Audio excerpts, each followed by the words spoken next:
Berikut ini cara untuk menampilkan aplikasi tersembunyi di HP Samsung. Jadi untuk itu langsung saja berikut ini. Buka saja yang namanya pengaturan.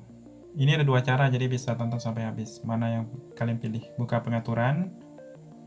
Kemudian dari pengaturan, pilih saja menu yang ini, layar depan. Kemudian pilih sembunyikan aplikasi di layar depan. Nah, di sini ada aplikasi tersembunyi, bisa kalian buang. Setelah hilang, pilih selesai. Kemudian cara kedua yang lebih cepat, gunakan dua jari kalian seperti ini.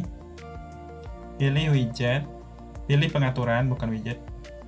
Nah, ini ada juga sama menunya, pilih sembunyikan aplikasi di layar depan.